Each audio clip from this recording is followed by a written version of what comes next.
So hey guys, it's VK. तो आज की वीडियो में मैं आपको सिखाने वाला हूँ यो फिल्टरिंग मैकेनिज्म को बनाना। तो वीडियो को फुल वॉच कीजिएगा बिना स्किप किए, ताकि आपको पूरा का पूरा डिटेल मिल सके। तो चलिए गाइस, शुरू करते हैं।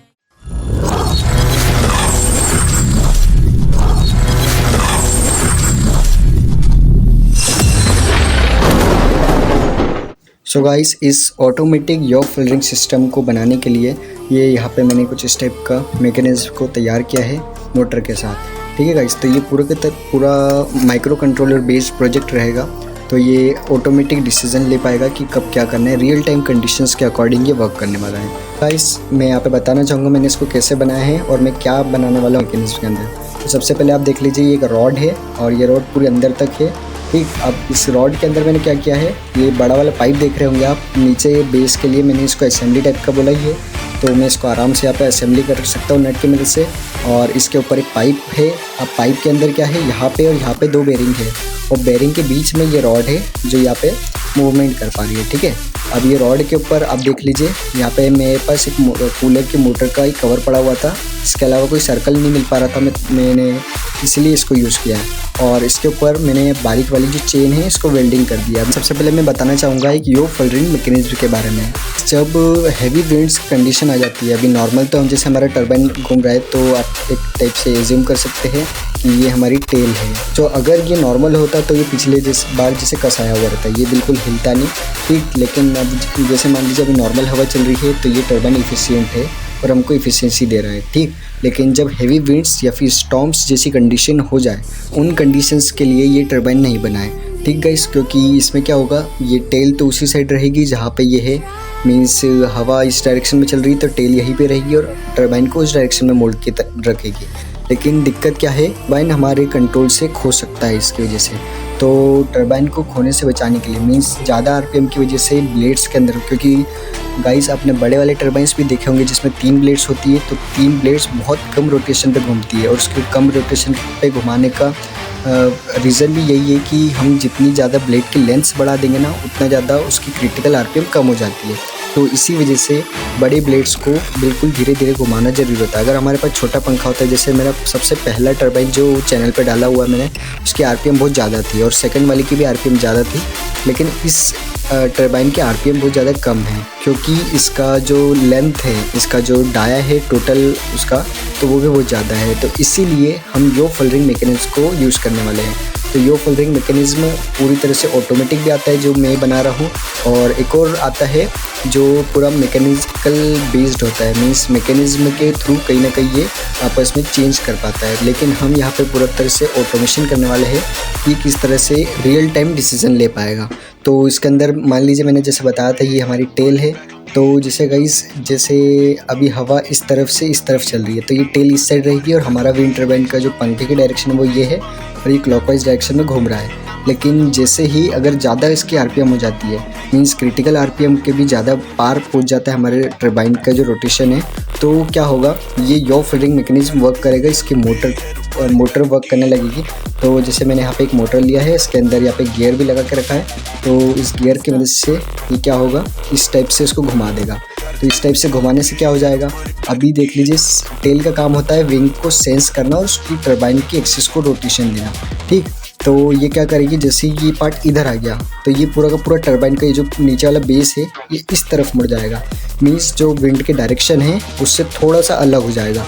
तो उस वजह से क्या होगा, उसकी स्पीड भी कंट्रोल में आ जाएगी और हमारा जो भी कोई भी पार्ट है वो डैमेज होने से बच सकता है। ठीक, पूरा का पूरा टर्बाइन इसकी मदद से सेफ रह सकता है। तो यो फिल्टरिंग मैकेनिज्म इसीलिए यूज़ होते हैं कि हैवी स्टॉर्म्स, हैवी विंड्स की कंडीशन में टर्बाइन अपने आप को संभाल पाए। जैसे मैंने बताई दिया, यहाँ पे मोटर यूज़ कर रहा हूँ। अब ये मोटर के अंदर मैंने एक मेटल की स्ट्रिप यहाँ पे पहले से कस के रखी है।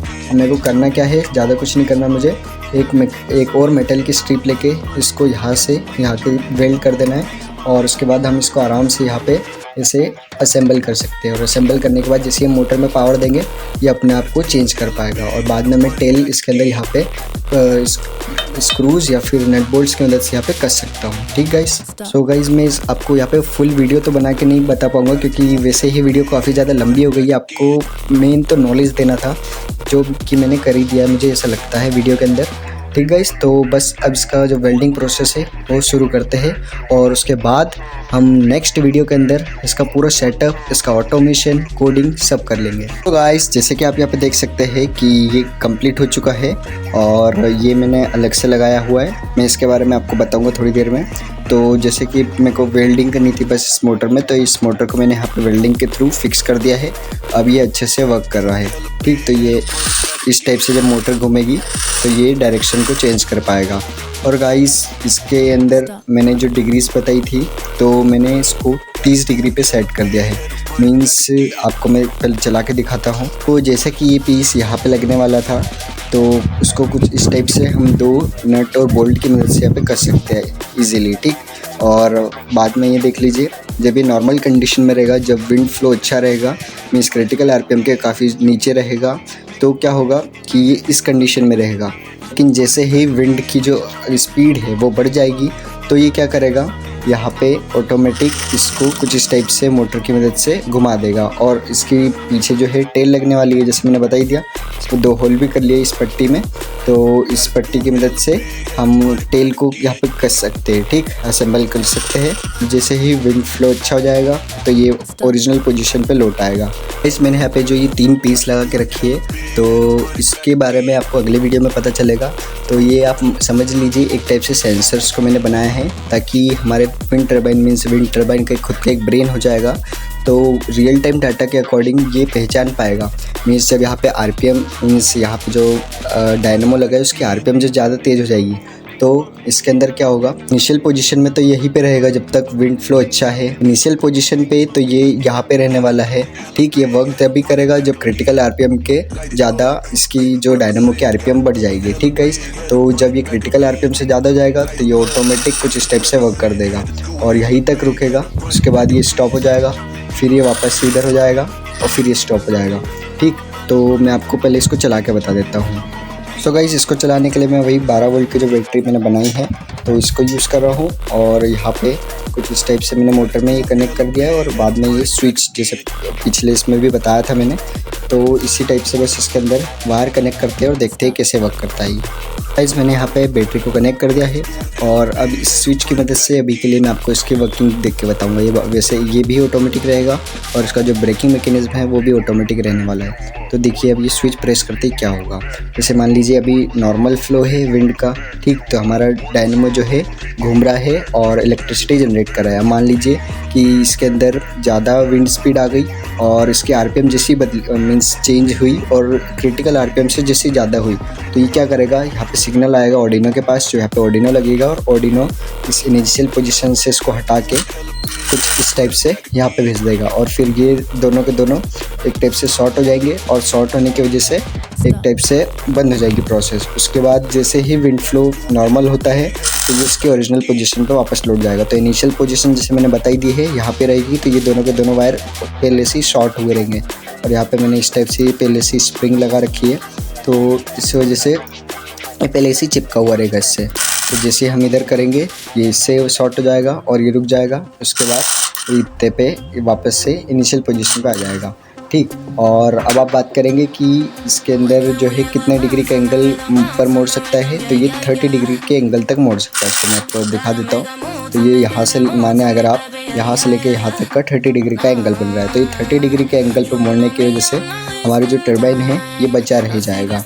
ठीक, तो कितना भी बुरा स्टॉर्म आ जाए, कितनी भी विंड स्पीड आ जाए, लेकिन हमारे जो टर्बाइन के अंदर braking system means braking mechanism और ये यॉ फिल्टरिंग मैकेनिज्म की मदद से हमारा टर्बाइन किसी को भी सह सकता है। ठीक गाइस, मैं इसको थोड़ा बाहर ले जाके इसकी टेल आपको कस के फिर इसको चला के बताऊंगा। इससे तो मैंने चला के दिखा दिया, लेकिन मैं आपको एक बार टेल कस के बताता हूँ कि किस तरह से ये वर्क करने वाला है। गाइस आप जैसे कि देख सकते हैं कि मैंने पीछे की तरफ टेल को यहाँ पे अच्छे से फिक्स कर दिया है। ठीक, 2 नट बोल्ट की मदद से। अब ये स्विच की मदद से हम इसको कंट्रोल कर पाएंगे। ठीक गाइस, तो जैसे ही मैंने बताया कि अभी ये नॉर्मल कंडीशन में है, विंड स्पीड तो कम है क्रिटिकल आरपीएम से, तो उसके बाद क्या होगा, तो मान लेते हैं अब विंड स्पीड बढ़ गई है और जो डायनेमो के आरपीएम है वो उसकी क्रिटिकल आरपीएम से ज़्यादा हो गई है। तो उस कंडीशन में क्या होगा, यह मैं आपको स्विच से करके बता देता हूँ। उस कंडीशन पोजीशन में कुछ इस टाइप से ये विंग जो है पीछे की टेल, जिसको विंग भी बोल सकते हैं टेल भी बोल सकते हैं, ये इस टाइप से मुड़ जाएगी। और फिर मान लीजिए वापस से विंड स्पीड अच्छी हो गई, ठीक, तो ये ओरिजिनल पोजीशन में कुछ इस टाइप से लौट जाएगा, ठीक। और फिर मान लीजिए वापस से हुई तो ये कुछ इस टाइप से आराम से मूव कर पाएगा। वीडियो अगर अच्छी लगी हो तो वीडियो को लाइक कर लेना और हमारे इस चैनल पे नए हैं तो चैनल को सब्सक्राइब कर लेना। Thanks for watching the video.